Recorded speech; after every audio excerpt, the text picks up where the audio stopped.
Welcome to another episode of the MH Energy Exchange. I'm fortunate to be here today with Senator Matt Dolan.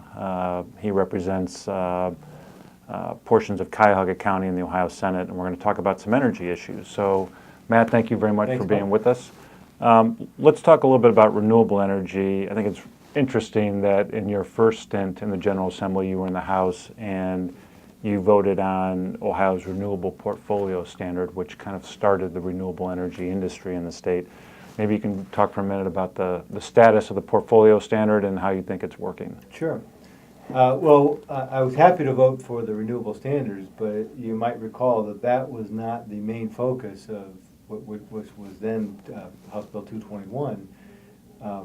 But it certainly was, as you said, it kickstarted an industry.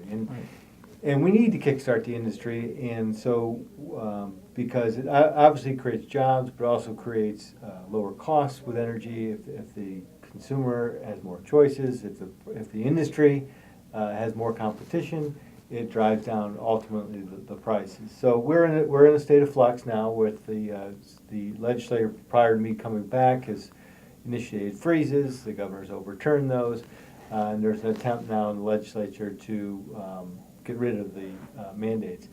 And I don't think we're quite ready. I think alternative energy has done a nice job in terms of being able to stand on its own feet and promote itself. But I do believe that to send the message to the industry that Ohio is welcoming, that we want competition, we want to drive the prices down, and we want to create those jobs through alternative energy with all the great manufacturers we have here in Ohio.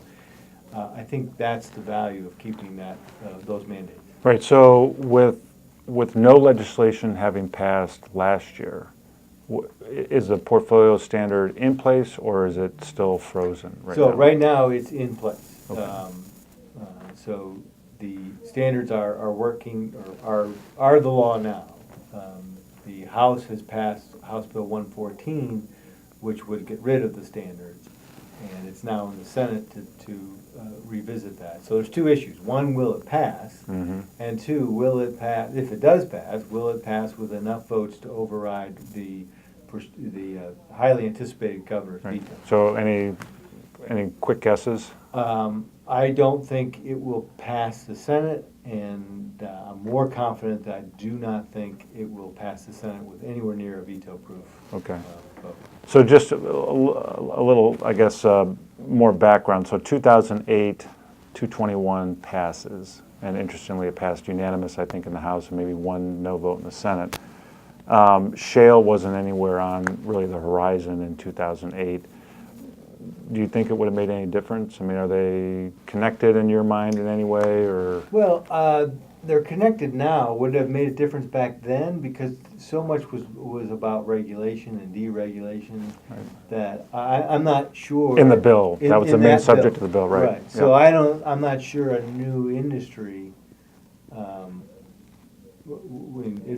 It probably at the time everyone wanted to deregulate. So my guess is it would have said, hey, here's another business we can do that with. Okay.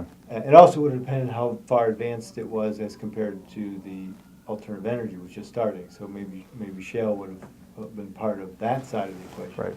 Okay. Well, I want to talk a little bit about shale, but I think we're out of time for this episode, so we'll do it in the next episode. But thank you for joining us, and thanks to the audience for joining us in the MH Energy Exchange.